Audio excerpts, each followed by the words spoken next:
All right, guys, this is Paul, N2EME with the Front Range 6-meter group. Welcome you to another Zoom presentation. And tonight we're honored to have Paul, N2EME, is going to give us a good background on SDRs and what's new and some of the tools that we could use for that. Just as a little bit of a background, when I first started on 6 meters, restarted, I guess, on 6 meters in downtown Denver, I was using a ICOM 756 Pro 3, and I was having trouble hearing decoding stations and stuff like that. And then Paul stepped in and told me about SDRs, and I was able to, with his help, get a AirSpy R2 working from my daughter's place where my temporary QDH was. And that from there on, I was able to hear stations, because without that SDR console software, I wasn't doing very much. Anyway, with all of that said, I'd like to throw it over to Paul, N2EME, which I think a lot of you folks already know. So, Paul, are you ready to take it over? Yeah, absolutely. Let me see if I can get a screen share going and make sure we get the right screen. Okay, so you should be able to see a full screen that says SDR, what can it do? Does that sound right to everybody? Perfect. You're all set. Okay, good evening. And I recognize most of the people on here. And I think Lance was the same as you on that. He called me, what's SDR all about? Because Bill was hearing things and Lance wanted to hear better on his DXpeditions. And I think that was just before Christmas Island. So he's now, I think, converted to SDR for DXpeditions. This talks a little bit, I've entitled it SDR, what can it do? Which is really, the title should be an ad hoc of requests. When Paul asked me what, to do another SDR based talk, I put out an email to a couple of groups that I know watch on here and asked, what do you want? Is there anything that I've done before that you didn't understand? Is there anything that was completely alien to you? And so what I did on this one, unfortunately, some of you are going to completely look at some of the things on this and say, well, why is he repeating that? I know what a bandpass filter is. I know what it does. But this is a selection from the emails that came into me of people who were mostly on this group of what they wanted me to go through again. I'm going to start with this. This is a nano VNA stroke F. What's that got to do with SDR? Absolutely nothing. But you're going to see lots of pictures that are based off that I take, screenshots that I take from this. And it's probably also, if you don't have one in your shack, go and spend the $99 and grab yourself one. I'll explain a little bit more when we go to the next page. But the normal thing I hear from anybody, and you see it on websites, feedback on this. What use is that? It's got such a small screen, because it's only got a 4.5-inch screen. And to be honest, I should have bought the one with a 2.5-inch screen, because the 4.5-inch is way too much.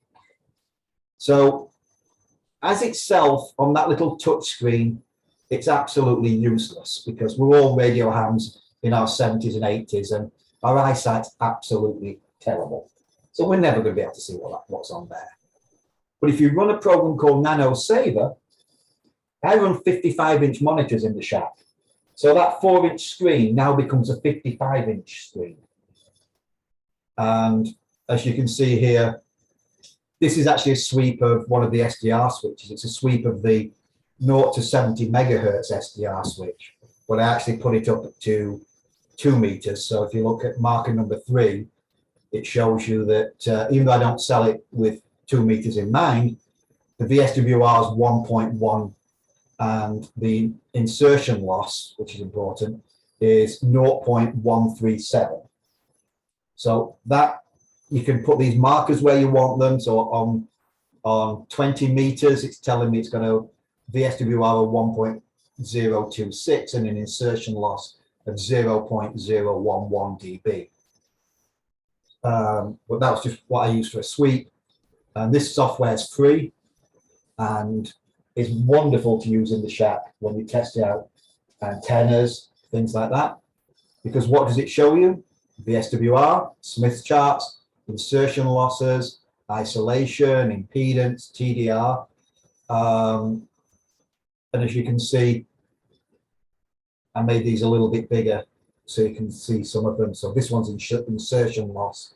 And I was actually measuring the same thing. It's got a, on 4 megahertz, it's got a minus 52 dB insertion loss. So I put that in there because people ask me where I got the pictures from when I do presentations. And it's very simple, $100 Nano VNA F, some free software called Nano Saver, and then you go into the settings and you tell it exactly what you want it to show on this section or this section.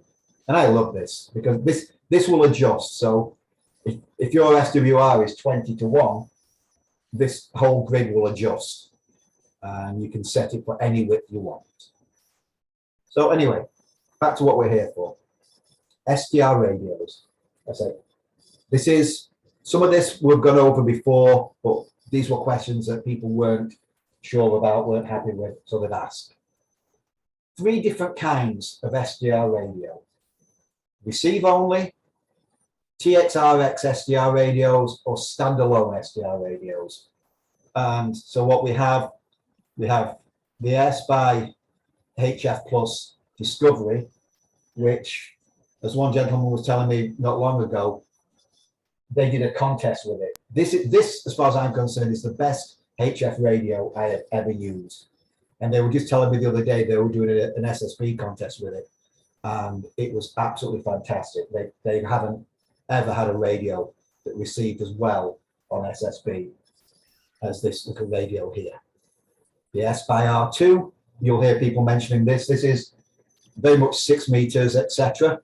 And that's the one I believe that Lance uses for EME these days. I don't get looking for. Yep. Happy with it? Very. I use it here at home as well.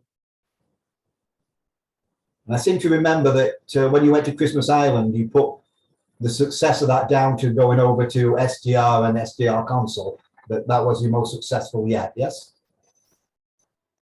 Yeah, I think that's exactly what I did. I actually think I think at that time I was using the little SDR Smart thing, but shortly thereafter I got an AirSpy R2.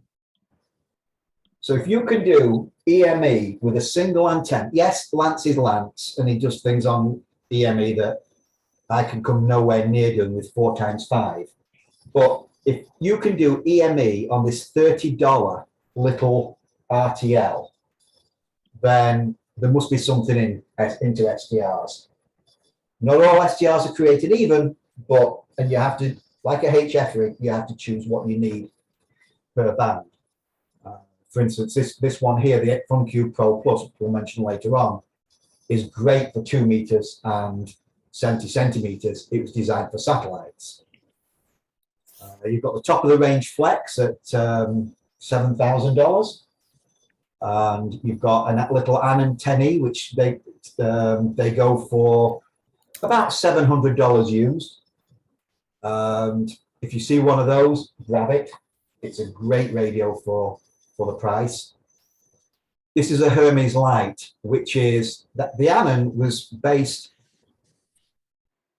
I've heard people complaining that the Anon, why would I buy an Anon? It's an Indian, it's made in India, it's from India. And those Indians don't know anything. They make bloody good cuts. But anyway, it's actually based on the Hermes, which came out of Carp, out in Arizona. It's so really, this one where I hear people complain about Indians is actually probably the other Indians with feathers rather than ones with dots. And then we come over to the up-to-date radios from the big companies, ICOM and Yaesu, and one from, and I'm not even going to pronounce this one, we'll just call it the Chinese one. It's got an X and it's got an I and it's got a G and it's got a U, and I don't know the order. What's the difference? Software. These radios from the big companies only really operate on either on the screen, or some of them have an option of using standalone software, but it's proprietary. And I tried the IC7300 software and the filter and the waterfall, etc., and I uninstalled it. It wasn't worth the time it took me to install it. The display wasn't helped. So they hopefully will catch up at some point. Flex uses its own software, which is wonderful. The Anon and the Hermes run on multiple software on transmit and receive, including SDR console. And I will make no bones about the fact that, in my opinion, SDR console is leaps and bounds above all the other competition. And all of these little standalone units, obviously they require software to work with them. They don't have their own built-in software like the ones from the big three do. So you're going to have to download software to go with them. Now, there's lots and lots of software out there, and you should be able to read some of them. I tried to leave notes on. HD SDR was one of the very early popular ones. SDR Sharp, SDR Plus, SDR Touch is a simple one that you can use on your Android phone or on your Android tablet. Studio One, I've never played with. Power SDR was originally for the Flex, and I use it. It can be used with the Anons. It can be used with the Flex radios, and with a little add-on, it can be used with RTLs. So it gives you a different choice if you want to try and do something with an RTL and don't want to use any of the other software. And obviously, SDR console is my favorite. You've all seen this picture before, as I just think it's beautiful colors. That is the entire 6-meter band of interest being received at once on a $30 RTL. So we have CW, SSB, Meteor Scatter, Q65, FT8, FT8, FT4, sorry, FT4, FT8, all being received at once and all decoding at once. And that particular software. Paul will probably tell you a little bit more about that in a moment, but the filters on that are amazing. And that's donationware. And we send him some money to say thank you. Another thing you can do is remote SDRs. And these are 3 different: web radio, WebRX, and Win Radio, Win SDR. These are hooking onto other people's SDRs out there to receive. So if we take Web SDR, you can see a list of, you go onto their website, you can see a list of who's out there. And so, for instance, this guy here has got a 1.3 meter GPS, a dish with a GPS LNB on 10 gigahertz, and he's aimed at the Hail 2 satellite, which is a 10 gigahertz down satellite. It's basically a repeater. Unfortunately, we can't get it in the States. So you choose one, and on this particular one, I chose the German one in Nuremberg, and it lists what they've got and what frequencies it covers. And on 40 meters, they're using an AirSpy Discovery, which is the one that I was just saying is probably one of the best HF receivers out there. So you click on theirs, and you can choose, you then have control of their station. You can listen to all of whatever they're listening to. You can slide it around. So if you wanted to listen to this one, you slide this bar over to there, If you wanted to listen to this, you just slide the bar over. Basically, your receiver is now in Germany. There's several of those out there. Web SDR is probably one of my favorites.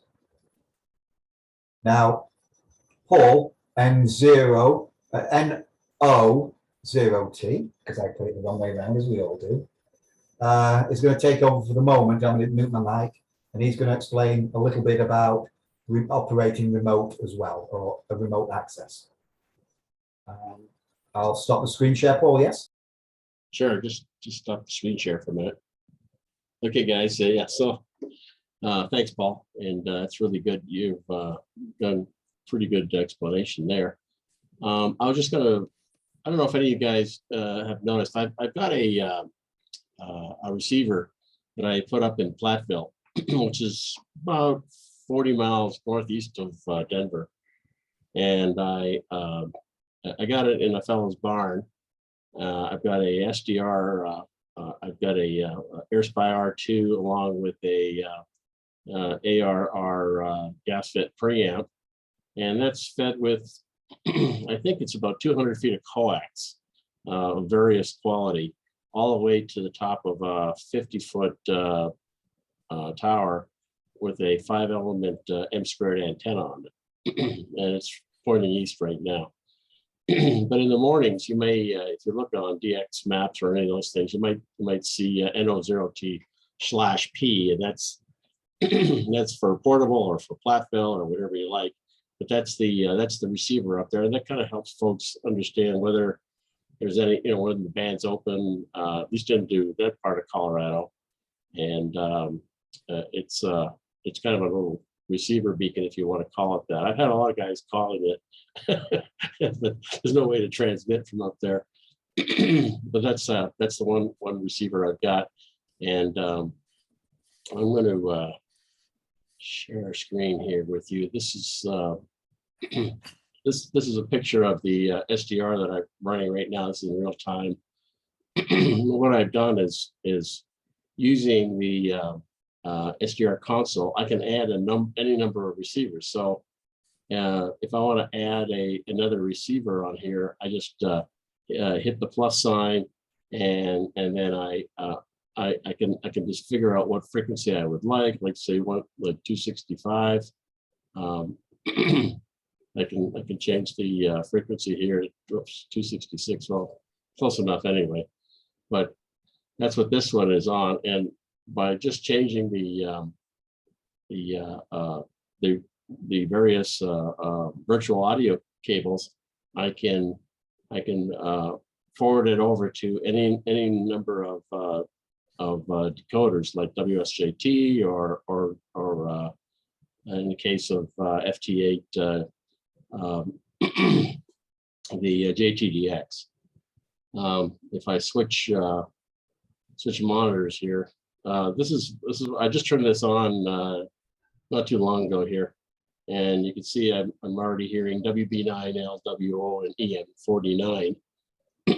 That's all the way from Delta Nancy 70. So it really hears well up there, and again, it's just an SDR with a preamp on it, so you can get some really great results with an SDR. When I first started in Denver, I couldn't hear anything with my. I had trouble hearing stations very reliably with my Icon 756 Pro 3, and so I ran into Paul, and he suggested getting the SDR, and he helped me set it up, and that made it possible for me to operate from Denver, because the SDR console has one of the best noise canceling software that I've ever seen. Hey, Paul.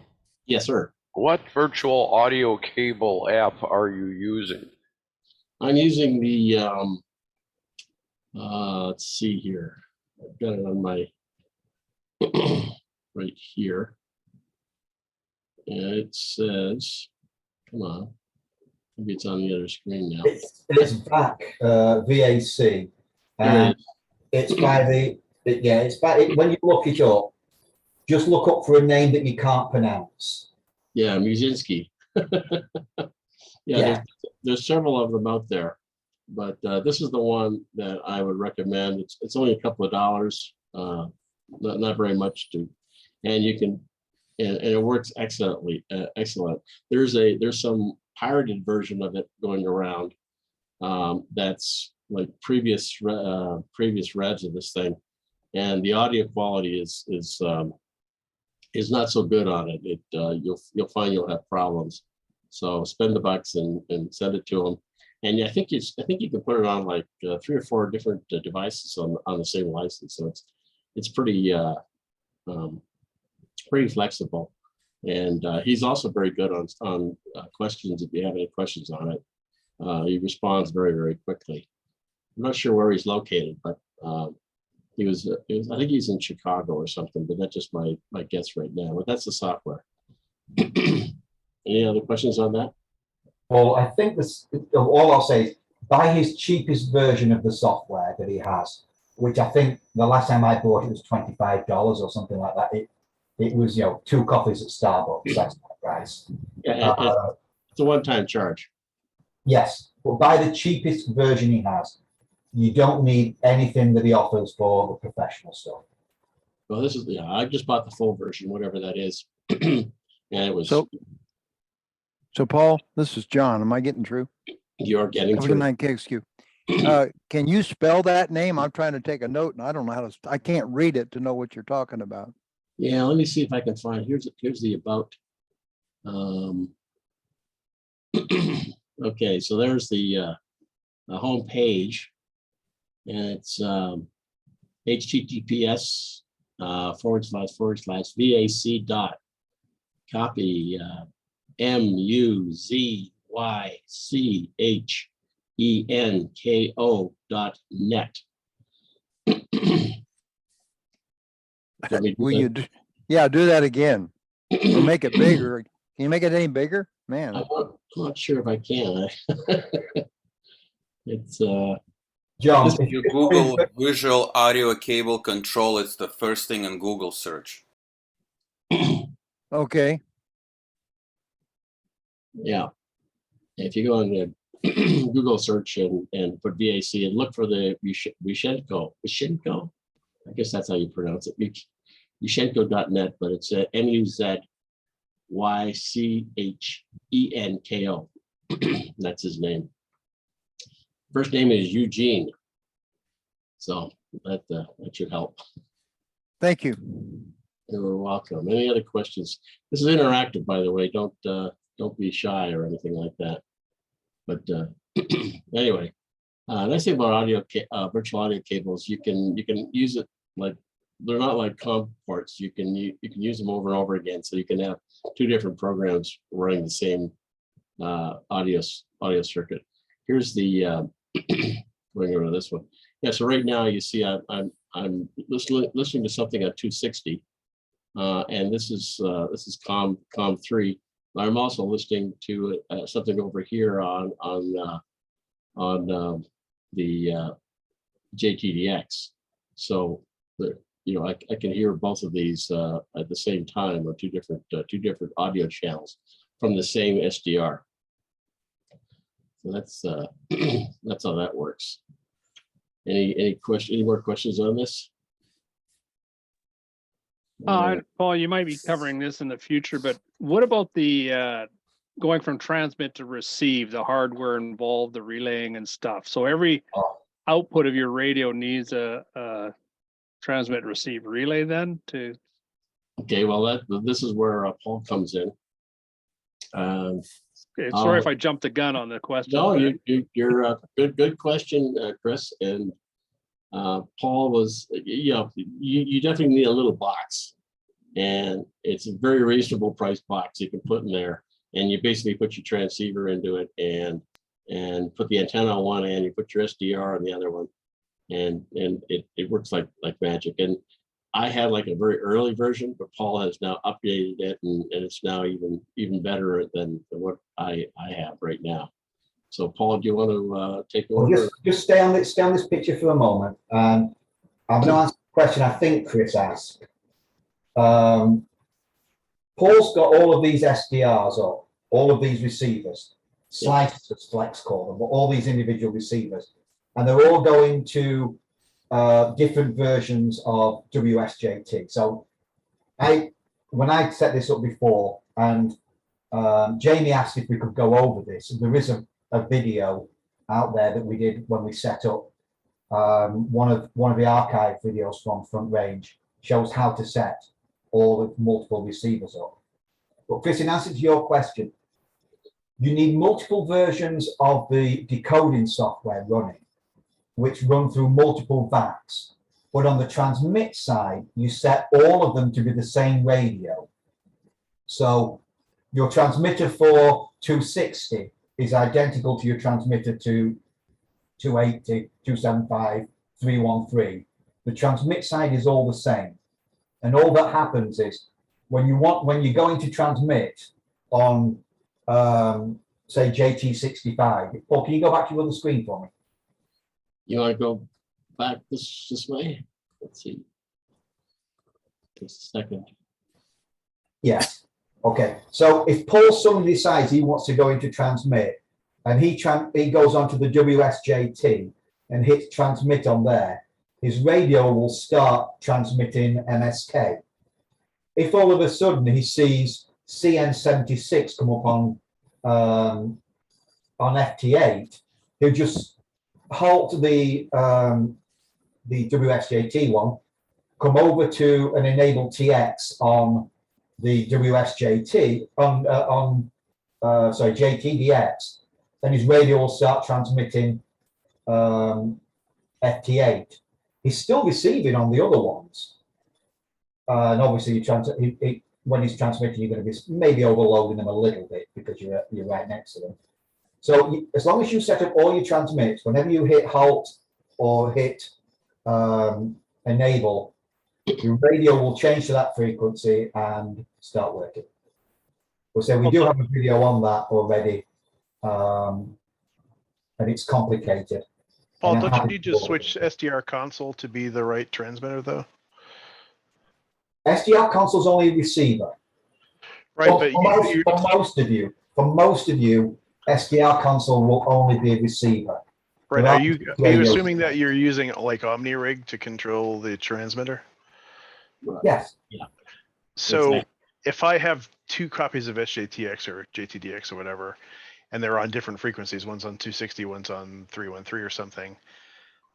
In my experience, that if I stop transmitting on one and start transmitting on the other, I have to come over to SDR console and select the right VFO. Am I doing that wrong? The way I would do that is I would have all of the receives set up to be the same. So to be into different versions. And when you receive, it doesn't matter, or if you stop transmitting, it doesn't matter because they're all going to go into receive at the same time. And you also don't set the receive up to change when you change your WSJT. So you leave the receive fixed, but you leave your transmit as a variable. So when you change on WSJT, WSJT will change your transmit for you, not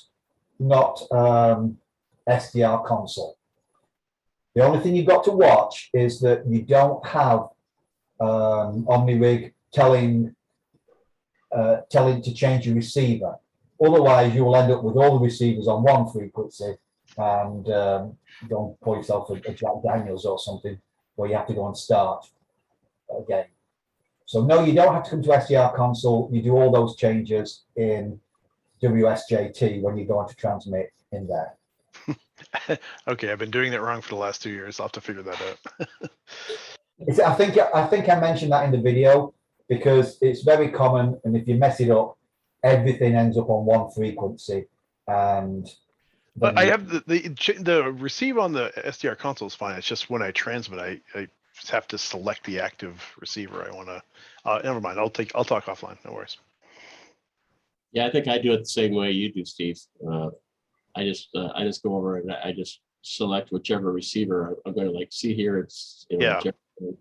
I can just move across and that'll tell OmniRig to switch the VFO to that transmit frequency. Exactly. So, so I think what Paul's saying is there's a way to do it automatically through the WSGTX or something. That's like the one. That's like the one missing piece for me that makes me not want to buy a Flex. Anyway, it works out pretty good. But this is the receiver I have up in Platteville that we're And listening. Chris, I'm not So anti-flex. Paul, I've got a question too. Paul, you're showing that you're monitoring 50.125 now. Is that obviously is not going into WSJT? Do you have your virtual audio cable set to output from a speaker or something so you can hear if there's anything there? So so when I switch, if you notice over here, it says line 1, right? So line 1 is your virtual audio cable. If I switch over to this guy, it didn't change.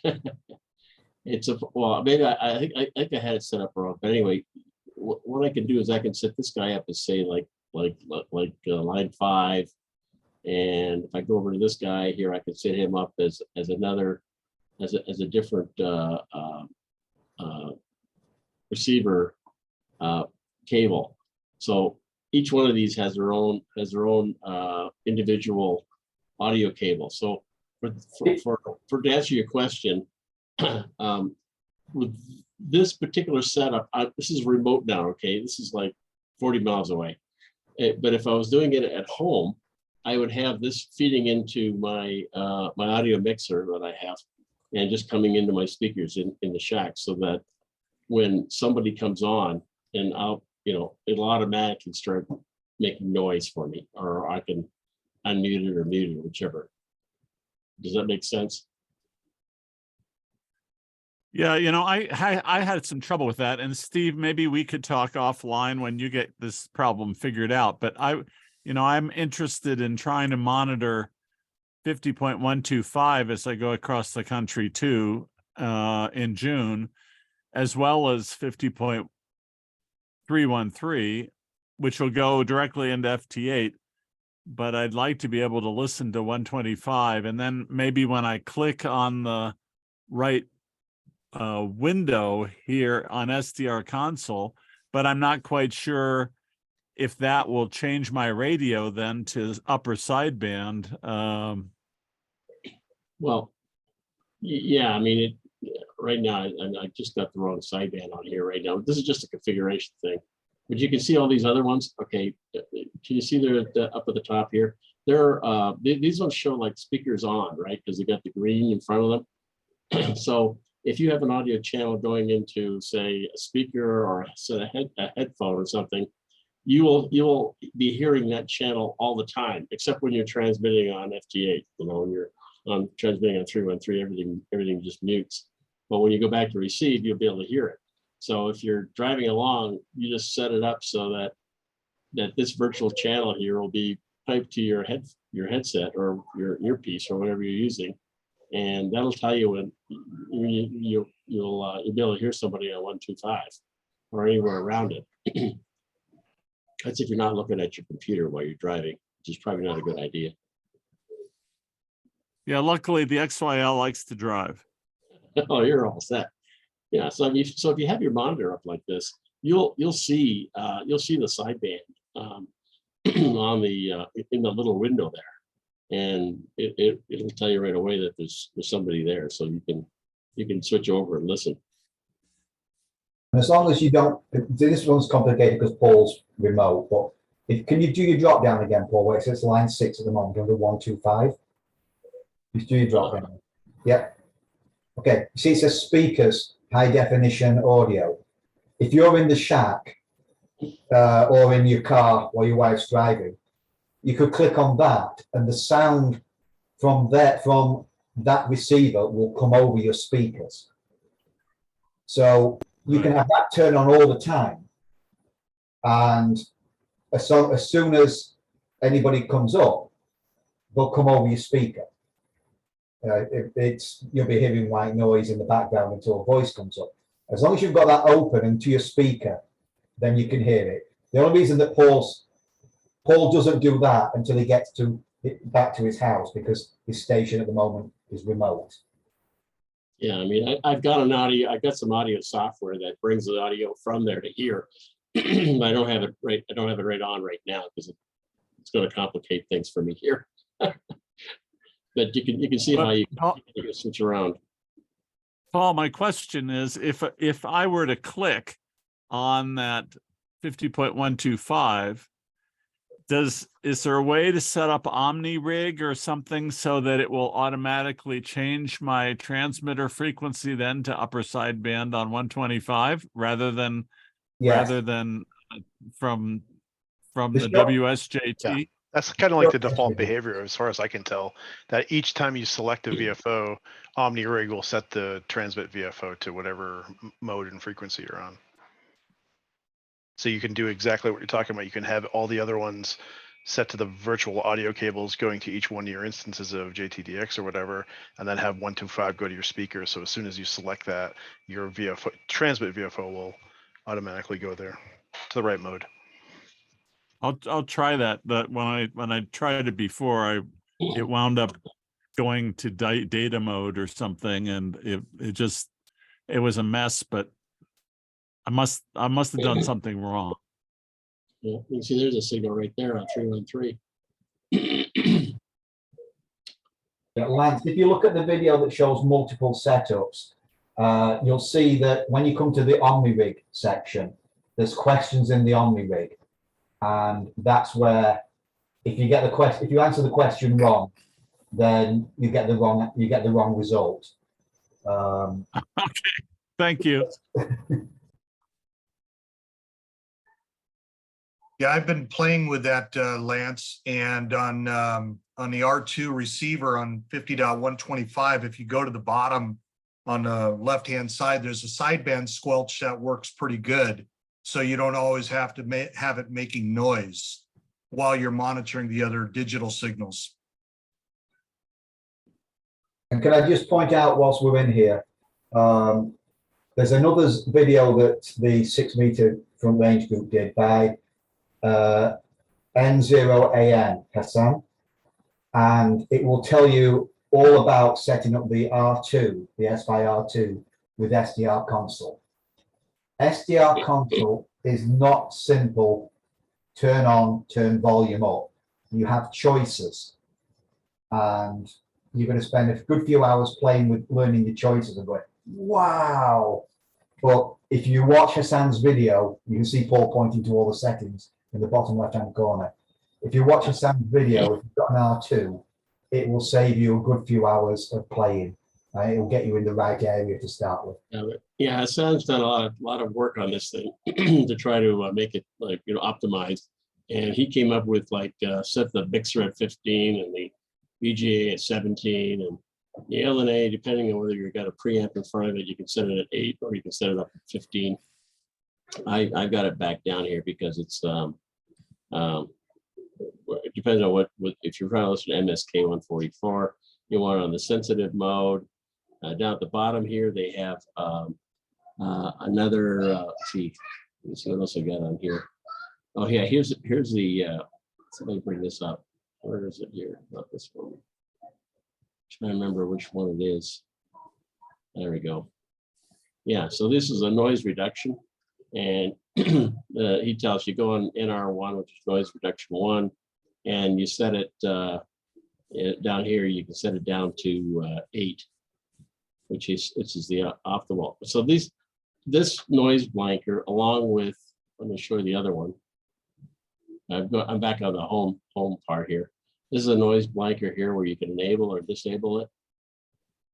I don't know if you can see that going on there. So you put the options under the noise blanker, and you can see the noise blanking going on here, and you can adjust the threshold up and down with this slider here.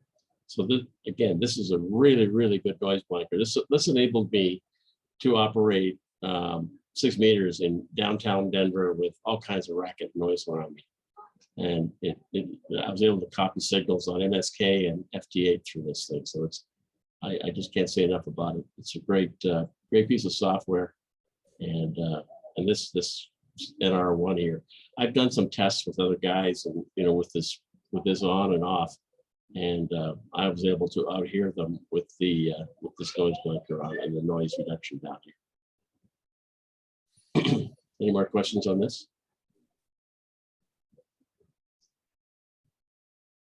Well, of course, you've also got you also got these different filters on sideband on the low bands. By the way, if you're going down, if you're going to use the AirSpy HF Plus Discovery, I put this thing down here at 2.2 kilohertz, and it's like vertical filters. I mean, I operated the WPX SSB contest, and I was able to copy very weak signals on sideband right beside some guy who's like 20 over 9, and I was able to pull them through very easily with the 2.2 kilohertz. As long as the guy wasn't right on frequency, I was able to hear a lot better.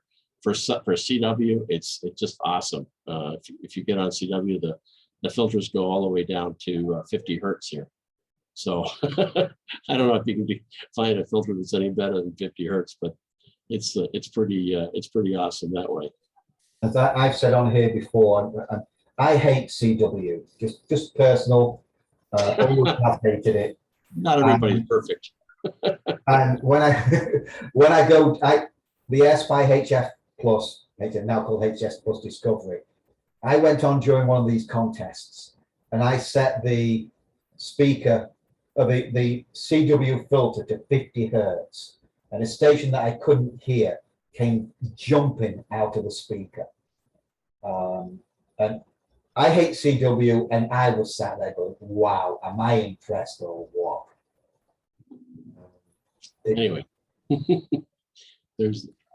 you get some more slides, do you, Paul? Yeah, absolutely. We'll go back to the slides. You stop sharing, I'll go to try and start sharing again. Let me stop sharing. It's all yours, sir.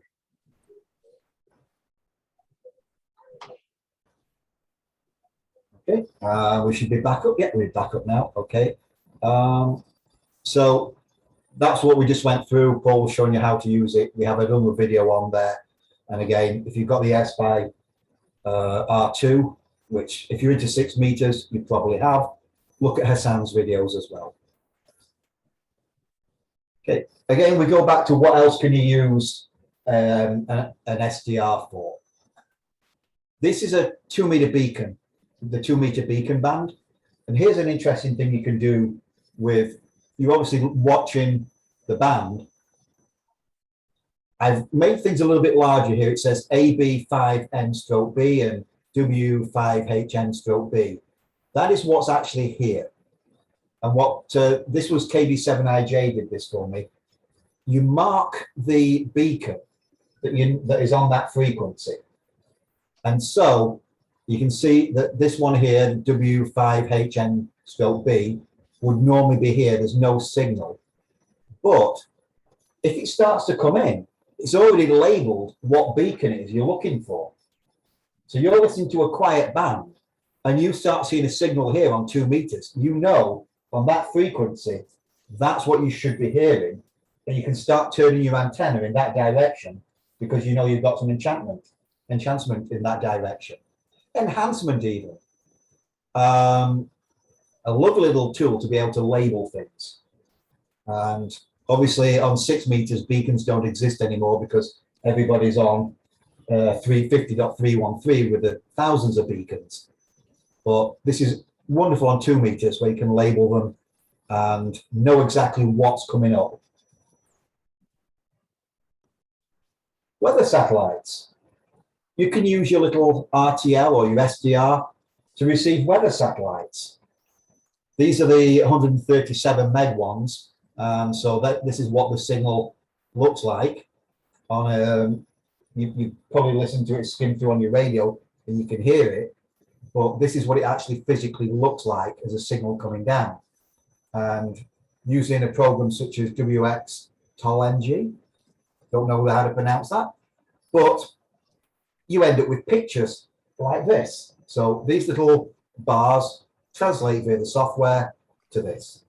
NULEC, they do little filters, SAW filters and LNAs for the 137 meg one and also for the GEOS 100 1.6 gig one as well. Hey, Paul? Yes, sir. Yeah, so I just figured out what WXTO, this means weather to image. That's IMG. Thank you very much. I never said I knew anything. I'm just putting these things out there. So, It just dawned on me what it meant. yeah, weather to image, very good. But your little RTL that you've already bought for $30, it can do this. Satellites. The SDR console has a second part to it, which is satellites. You enable it and this whole new program comes up. And you can set it up so that you receive satellites. And as you can see here, you'll sometimes hear people on about bat wings.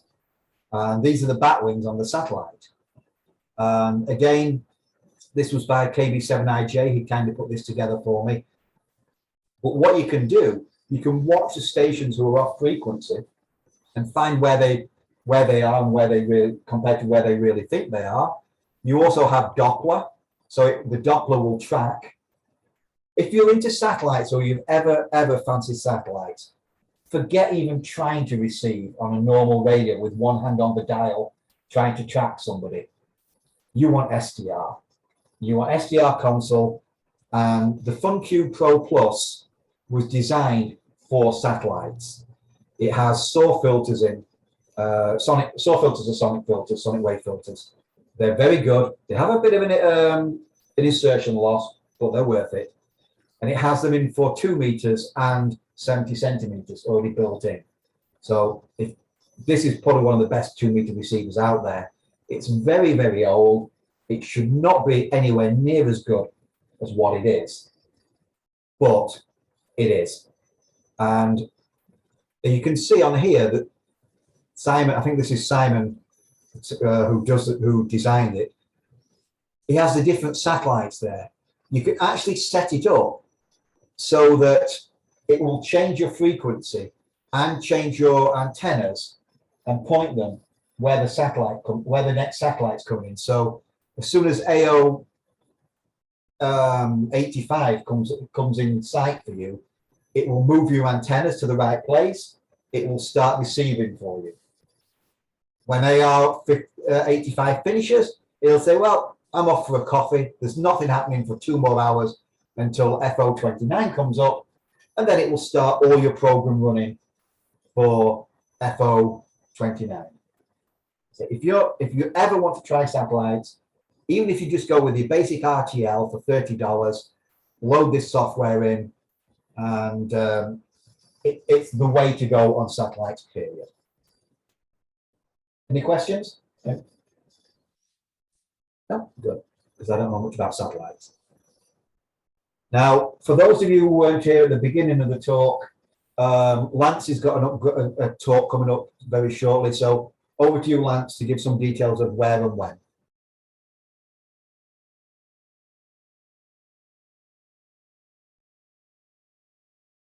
Well, Okay, thanks, Paul. I just we just rescheduled it for, I've got a board meeting next Wednesday, but it's going to be on Wednesday, the 10th of May now. I'm going to talk about the new feature in WSJT X version 2.7, which is I'm not sure when it's going to be released. I mean, he's still Joe is still working out some bugs in it, but I used the beta version of it for my last trial on 6 meters and also on 2 meters, which was like last month, and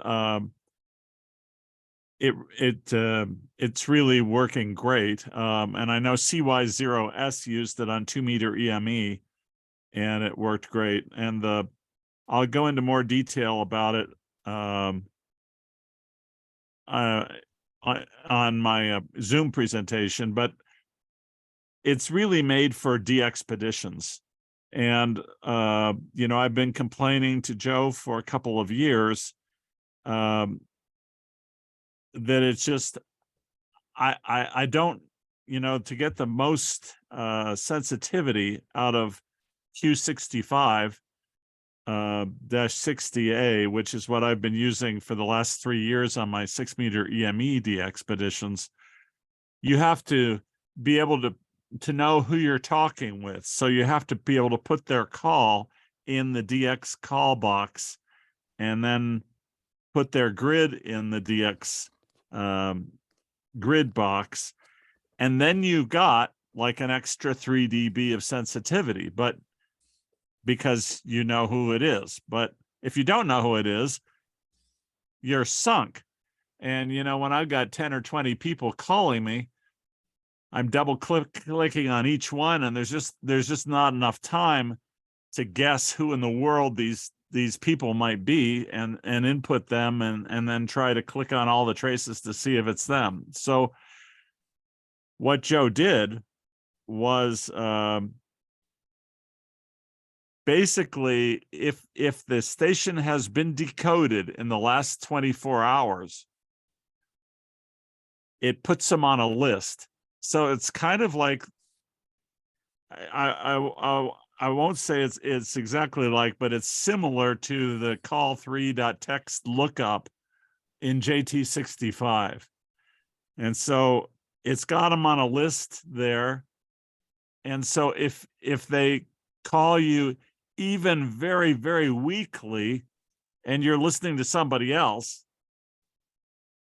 it'll pop up with their frequency and show you who it is, and you can call them, and you'll know you don't have to enter their call sign in the DX call box. You just click on their call sign and you're able to contact them. So WW2DX found it very, very helpful on his 2-meter EME expedition. He worked like 200 people when he was on Sable Island a week or two ago. And it really, I'm planning to use it on my next 6-meter EME expedition, the 3B9, because it just is so helpful to be able to know who these people are if you've already copied them once. And in most cases, I've copied these people. It's decoded them one way or another, you know, built them up through the average or whatever over the course of hours of being on the DXpedition. So you know, the question is whether or not I'm copying them best right then or not, or they're copying me right then or not. But the issue is that at least they will be decoded then, and they're on a list with their frequency. So even if their signal is very, very weak, I can call them easily and it will decode really well. It can make an up to 3 dB difference now with its Q65 pileup. So and one thing that Joe did also in the process was he tweaked the decoder for the just exchanging grids like you do in the June contest or some of the HF digital contests where you just exchange grids. He said, well, you don't need to look for these numbered reports.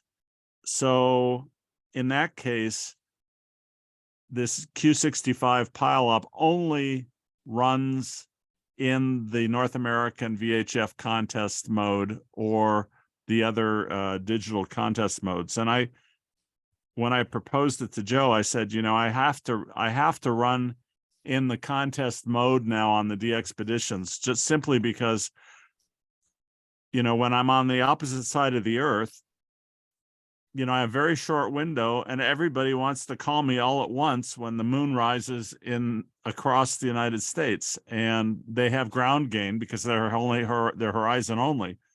So my problem is I have 20 people all calling me at once, and I don't have time to work everybody. So that's why I decided from now on I'm using the contest mode, and I'm just going to be exchanging grid squares. And so he said, well, that makes sense.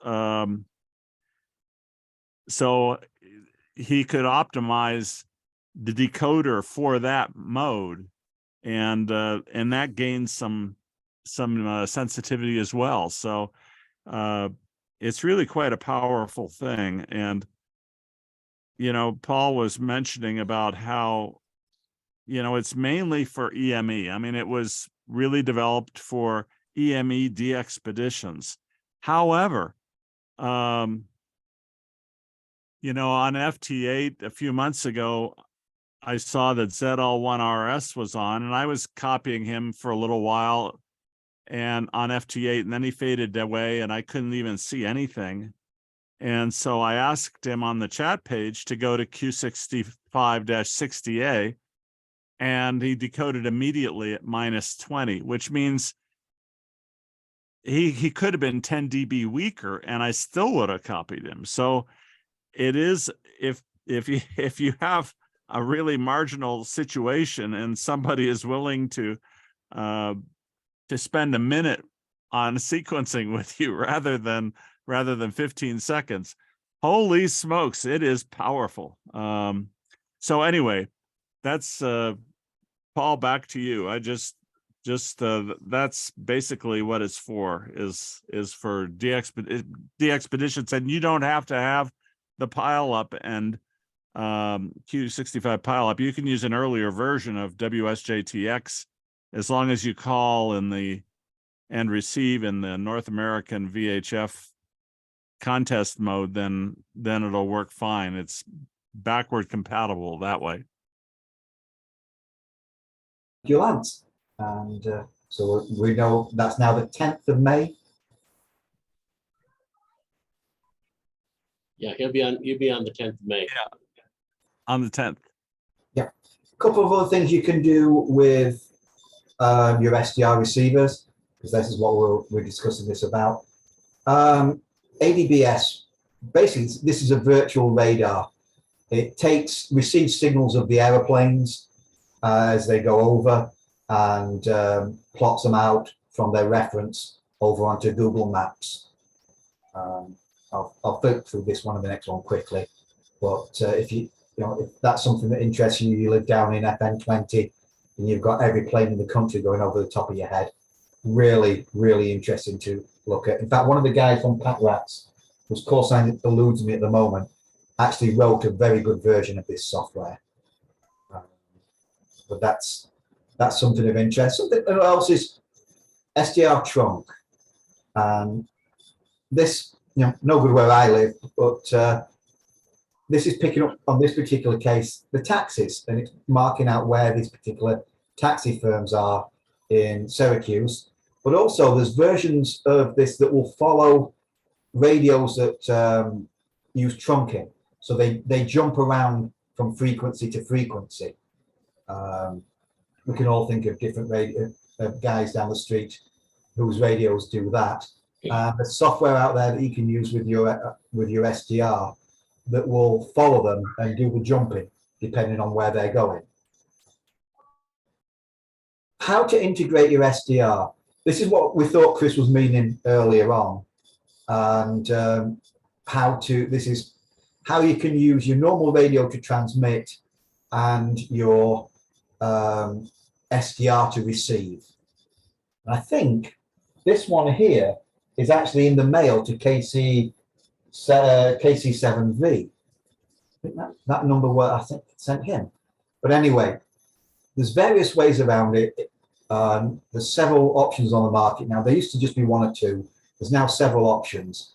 And what these do in different ways, they share one antenna and they split the receive to your SDR and the transmit to your receiver, to your transceiver. Some of them receive on both at once. Some of them only receive on one at once. And that is a big, big difference. Mini kits, this bottom one here, I have no specifications on. It's a $70 made in China from Amazon, and there's no specifications that come with it. So I don't know what the losses are, what the gains are. This is one that is from QRO/CZ that was recently in the ARRL book magazine. And unfortunately, Ed, KD5M, tried to buy something from them a few days ago and had no luck at getting any of his USA credit cards to work on their site. Again, it's more, although it says it's good to 2 meters, it's more HF. It has losses, but it has a built-in preamp to take over the losses. But on HF, preamps don't tend to be very wonderful. And I'm not quite sure. I've never come across a good HF preamp. They tend to be a little bit noisy. This one is by a gentleman who also takes the audio back in. So you have your SDR, it takes the audio back in and feeds the audio back out. Again, it's using the rigs receive and the SDRs receive at once. So you've got a 3 dB loss inherently built into that.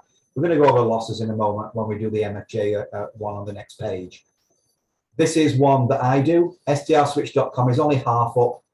All being well, I did the rest of the numbers and the wording for it this week, so they should be put on the site. This one, I'll show you. This was designed with VHF and DXs in mind. The loss on it is very, very minimal. And we'll do that on the next page.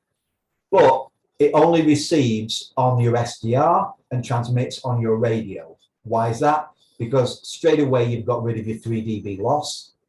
So there's a selection of different ones of how to integrate your SDR in, and there's a couple of pictures further on that will show you in real terms how it's done. If you're interested in something like this, look at the specifications. They matter. This is the specifications for the MFJ one without the B. I couldn't find a picture of the one without the B. But this is, if you can read this, on 14 megahertz, it's got a 3.6 dB loss. Well, as we said, that's inherent because it's receiving on 2 receivers. It's got a splitter in there. There's automatically 3 dB loss unless you do something about it. 6 meters, it's got a 3.94. 144, it's got a 7.4 dB. On 70 centimeters, this is still marketed up to 70 centimeters. It's got a 19.6 dB insertion loss. Now, the way I explain this to my friends who are not radio hams is imagine turning your stereo on your home system to 100, and you're listening to all that sound coming out of your speakers at 100. And then you put this in line. Well, it's got a 19 dB loss, so we'll call it 20. So 10 dB loss takes that 100 down to 10. So you've immediately turned your stereo down from listening to it at 100 to listening to it at 10. Well, that extra 10 dB loss to take it to 20 then takes it down to 1. So if you're trying to use this on 70 centimeters, it's the equivalent of listening to your stereo on 1 instead of on 100. Does any of that make sense? Now, this one, again, I explained earlier on how these charts work. This one is showing this unit, which is you can see the relays are different in this. This one is designed for 0 to 450, the same as the SDR, the MFJ one. The insertion loss on 80 meters is 0.38 dB. The insertion loss on 2 meters is 0.073 dB, and the insertion loss on 70 centimeters is 0.166 dB. So compare that 166 with 19 dB. So any of these that you look at, there's a few of them out there now. Look at the figures.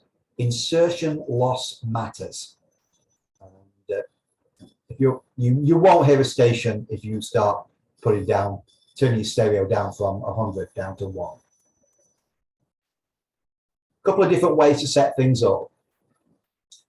As Paul will mention to you and tell you all about, if you're running 6 meters or 2 meters, particularly 6 meters with AR2, put an LNA in front of it. And we're going to do LNAs a little bit further down here.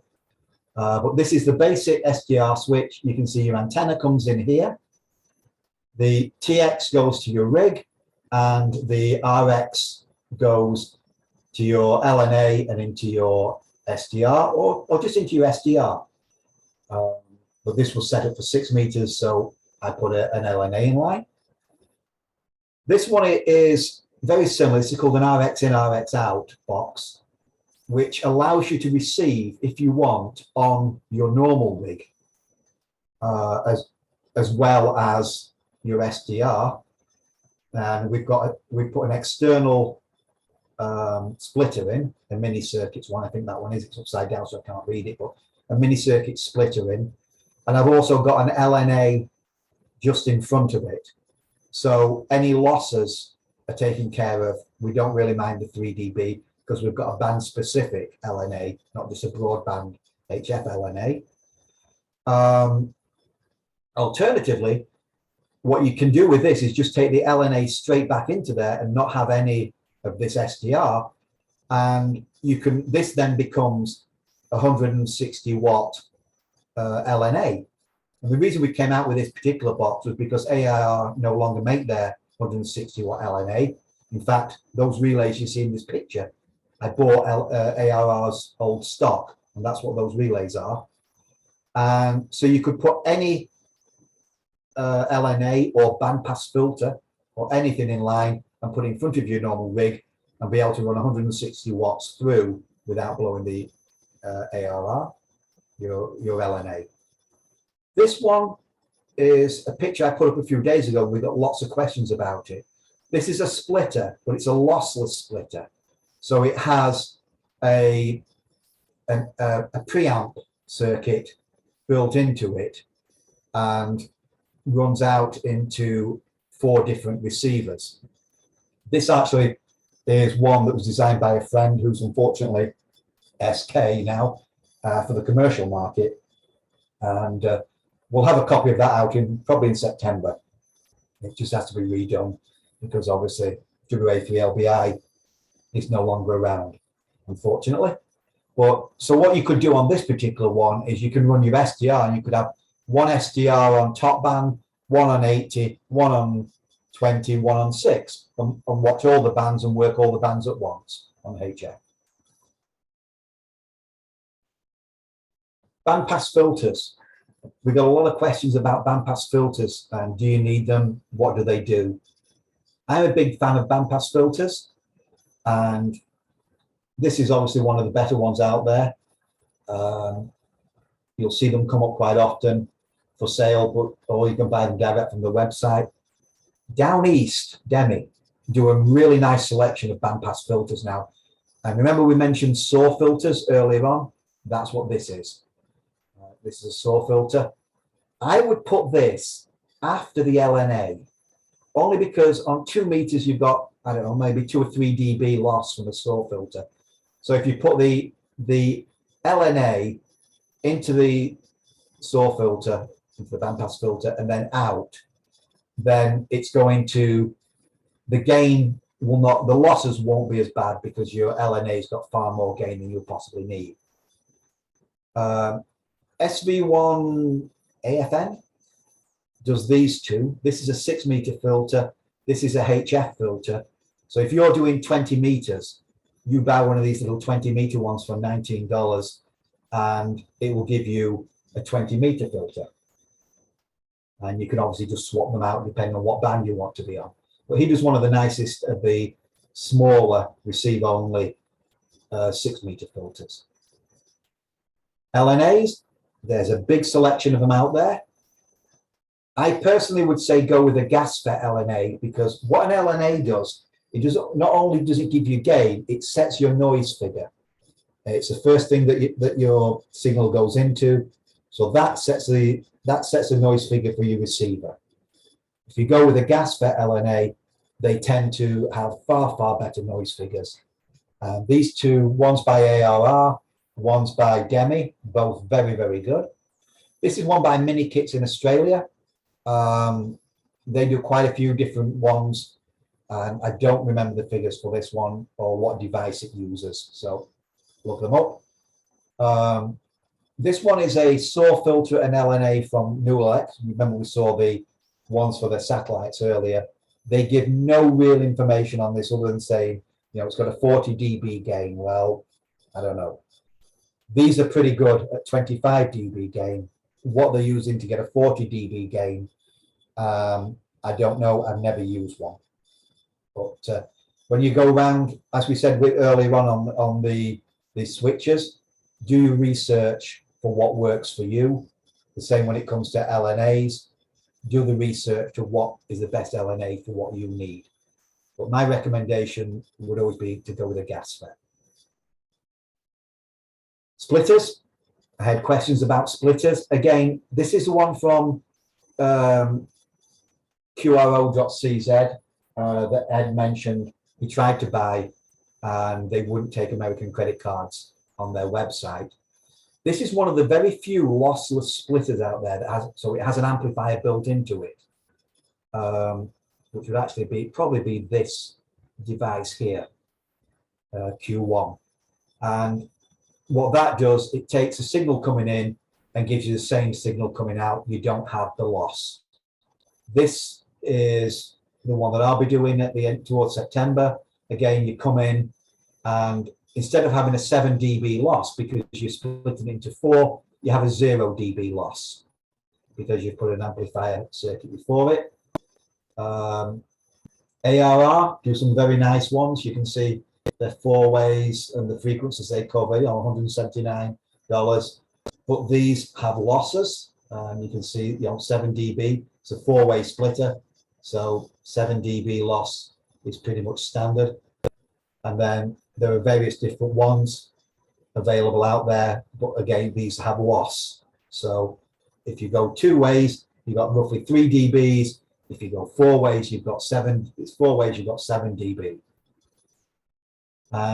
That pretty much concludes what I've got, apart from this little thing I came across. Most of you know Dan, N2EME, and Dan does EME, he does satellites, he does things like that. And he's using a G5500 Yaesu EZ and elevation rotator. Well, they're not very accurate. They have a 3 degree plus or minus, you know, wherever you are.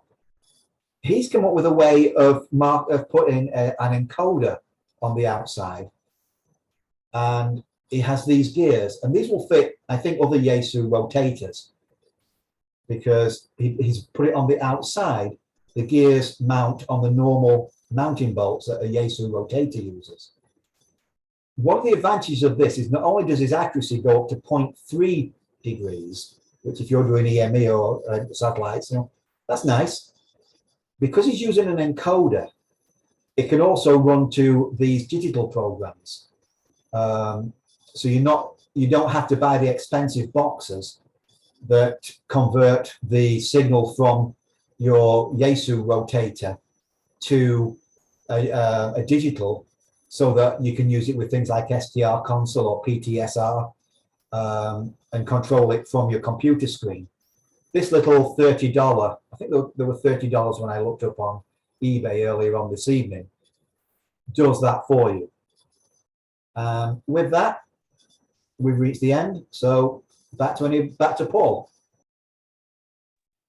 From one Paul to another.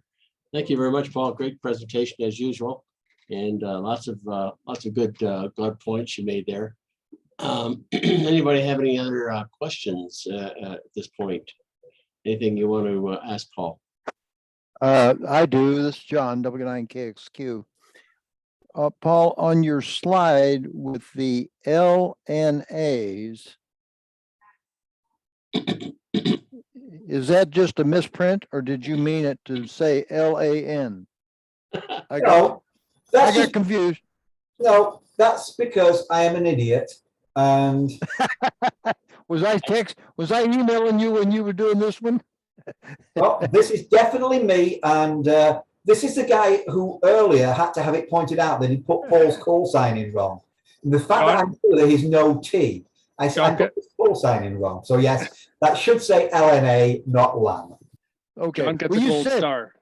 yeah, you were saying LNA, and when you got on that screen, I thought, well, is this something? So thank you for clarifying it. Low noise amplifier or preamplifiers, as people also. Right. I saw this 10 times, but I never noticed it. Yeah, go through earlier on with me to check my spelling. So Yeah, thank you. I use one of these ARRs on my DMR repeater, and it just so night and day difference. So, Paul, I've got a question about your splitters that you're coming out with. Will that work up to 2 meters? Sorry, I was on mute. Yes, absolutely. And the reason, very simple, the reason why the SDR switches I sell work so well is because Bill, ND0 Bravo, spent hours and hours designing it so that all of these tracks are 50 ohms. And they're not just random. If we look at this one here, this splitter here, to change it from 50 ohms to 75 ohms, you jump a little jumper over. Well, great. But now all your PCB tracks, are they 50 ohms or are they 75 ohms? What do you design them to be? So when we do this, I think this particular splitter here, this is a 4-way splitter built into this. I think it's good up to 1 gigahertz. So all of these tracks will be designed to be 50 ohms, and as with the SDR switches, be aimed at VHF operators. So if we're just using that splitter on one band to split it 2 ways, then would we just put 50 ohm loads on the unused ports? I would, and that's always my preference. I do that on my Anons. If I'm not using them, I stick. For the sake of the one that I will have BNCs on, and it will look just like that, but with 4 ports with BNCs on them. So for the sake of $2 to buy a 50 ohm BNC load, I would put a load on there. Whether you need it or not, I don't know, but that's just my personal preference. Thanks. Looking forward to it. It'll probably be, I'm going to try and get them worked on while I'm in France. And I come back from France on 9/11. So I'm hoping that by the time I get back in September, they're all sat on my front porch waiting for me.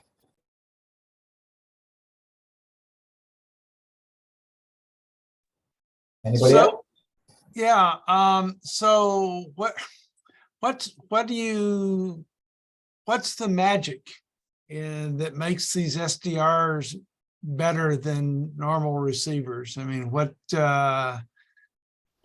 spec are you looking for that, or is this just by trial and error, or what would one look for if you want to go out and buy the best you can find? Yeah, absolutely. Ask around is the first question, and which is what you're doing now. So let's go back to the pictures with some SDRs on right towards the beginning. Here we go. Okay. I've chosen 5 receive only ones here. The SDR play was pretty useless, but the picture was easy to grab off the web. So that's why that went there. This RTL is where I would say for anybody to start. It's a $30, maybe $35 these days on Amazon. Comes from N2EME out of New York. This is what we call an RTL. This particular one is far better than any RTL should ever be. And I don't know why. I've tried several RTLs over the years, and this one is, if I say it's 100% better, I'm probably not doing it justice. This covers 6 meters up to 1.2 gigs. This is the AirSpy R2. At the moment, if you're looking for something for 6 meters, this is it. Don't buy the converter. They do a spy box or a converter or something. Save your money, don't buy that. But buy the AirSpy. And again, this is based around the RTL, I think, as well, and does 6 meters up to 1.2 gigs. This is a FunCube Pro Plus. This is very old and should be useless, but unfortunately it's not. This is one of my best 2-meter receivers. And you have to look for that little plus, not just a Pro, the little plus. This will do from top band up to 1.2 gigs. And if you're doing satellites or anything on 432 and 2 meters, this is the one to go for. That's about £180, $180. If you want to do HF, then save your money and buy this. Maybe $180 at the moment, $160, somewhere in there. This is the AirSpy Discovery Pro Plus. And what makes all of these that we've just shown you on here any good is they run on SDR console. I've shown you lots of different software there, but SDR console, don't waste your time on the others. Go straight to SDR console and run with that. That is the magic that makes all of these better than they should be. Yeah, one more thing, Paul. When I looked at these specs on these SDRs, the internal noise figures inside the components, I don't know what they call it, intermodulation, or intermod distortion, etc., is extremely good on these AirSpys, and that's why it's so good a receiver, in my opinion. I remember a few years ago, I did a test, and what I ended up doing was I set up a 4-way splitter, and I set up a beacon, and I split to 4 different receivers: a FunCube, TS 2000, a Coon transverter for 2 meters, and a DXing transverter for 2 meters. And I set SDR console up so I could see all the signals on the waterfall. And I started putting an attenuator in line. And I just added more attenuation, pushed the button, added more attenuation, pushed the button, added more attenuation. And I noted down when I lost a signal off the waterfall for each of them. And I can tell you that, and then I actually sent the whole things to friends around the country to do the same tests. I just packed it, put it in a box and shipped it.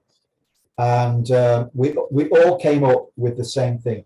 We all saw, I think the DXing was the first to lose it. The TS2K was the second. The Coon was the third. The FunCube was the fourth to lose the signal. And I think it was something like 30 dB of attenuation difference between the DXing and the FunCube on losing the signal. But that's one of my tests. If I can't see it, I obviously can't hear it or decode it. Thank you.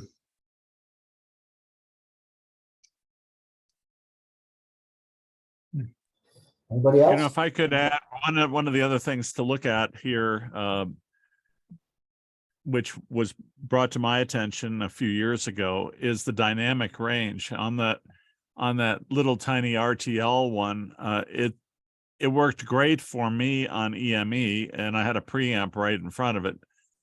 And on EME, you know, you just want everything turned up as loud as you can get it, because the signals are only just a few dB above the noise. So, I mean, you don't have to worry about overload or anything or dynamic range.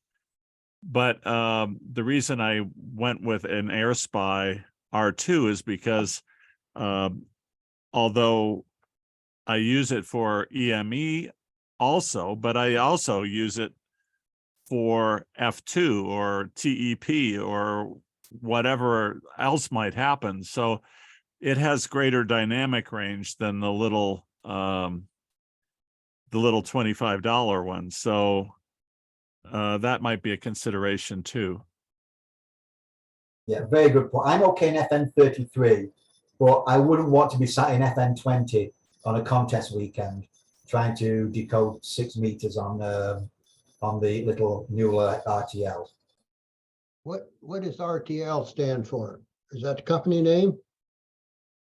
RTL is the designation on the little chip. RTL 82 something 0. It's a little active device in there, the IC. And so they all generically became known as RTLs, even though the numbers have changed. There's one that's an E400 now, but it's still referred to as an RTL. Okay, this is a side comment about the FunCube Pro. There's a company that tracks telemetries on birds at 166.380 megahertz. CTT is the name of the cellular telemetry tracking technology. Another one is, oh gosh, it starts with N. Anyway, they use the FunCube Pros to receive that 166.38 megahertz signal on a transmitter on a bird that is pulse code modulation, and its transmitter is a 0.5 gram in size, and the chunk antenna they strap on the bird. The only problem I see with it is the software they use to run that FunCube Pro is that basically software that comes with FunCube Pro. They don't use anything sophisticated on it. But anyway, just an off comment there. They're selling a heck of a lot of those FunCube Pros to the environmental community tracking birds. And I'm sure they could probably use SDR console and be far more sensitive as well. Yeah, it would be, but well, then you also have to change it from the sampling rate to 48, because most of them are using the Raspberry Pi receiver. I mean, Raspberry Pi computer to operate to do the demodulation and the whole. Now I can't talk tonight. Sorry, guys. But anyway, so they change it from what's it 196 to 48 kilohertz sampling rate. I don't know if it affects the performance, but they are very susceptible to noise in the way they have it set up with their software that runs that FunCube Pro. Yeah, and they, as you say, they still sell plenty of those FunCube Pros, despite them being a very, very old design. They are still the best for 2 meters and 432 that I've come across. Just brag, I've set up 3 of those stations so far, and or at least I've got 1 set up and 2 of them are waiting on parts for, constantly waiting on back ordered chips. Anyway. Yeah, it's great. And I thought I had birdies. Yeah. That's really good, Glenn. If anybody's interested in it, it's called Motus, MOTUS.org, and they're looking for, and they got a whole bunch of amateurs setting up these stations and they haven't got a clue what they're doing, and they're looking for hams to give them some help to set these stations up. That's what happened to me. I had my local friend who's an ornithologist come up and said, we want to set up this tracking station, but we don't know what the hell to do. And I took one look at it and says, I can do that. That's no problem. Anyway, I'll shut up now. You're real good. Any One thing, yeah, I just wanted to add one comment. I'm using the AirSpy R2 also on 2 meters, and as well as on 6 meters, and on both bands, comparing them to my K3, the SDR console with the AirSpy R2 is more sensitive, and I have fewer birdies. I don't have any birdies that aren't actually out there with the SDR, But the K3 has got these lines every so often, especially on 2 meters, but also on 6 meters. And so I've got a lot cleaner band pass. Not to mention the fact that I've got a wide, flat band pass with the SDR that I don't have with the K3. I mean, you know, the K3, I can set it for like 3 kilohertz bandwidth or whatever, but you still get kind of a roll up on the end and a roll off on the other end. And with the SDR, I can use a full 5 kilohertz band pass that's flat and even, which is what WSJTX can do. I mean, if you tell it that that's your band pass, that's what it decodes, anything that within that 5 kilohertz. So it's pretty nice. I'll let everybody go now. Yeah, by the way, I used the AirSpy R2 last BME contest for the ARRL last fall, and I was listening on 1296 and listening to CW through the dish there at Haswell, and it was sounded like 40 meters to me. It was just so clear and perfect, and there was no fluctuation in the signals or anything like that. It was just a great sounding SDR on 1.2 gig.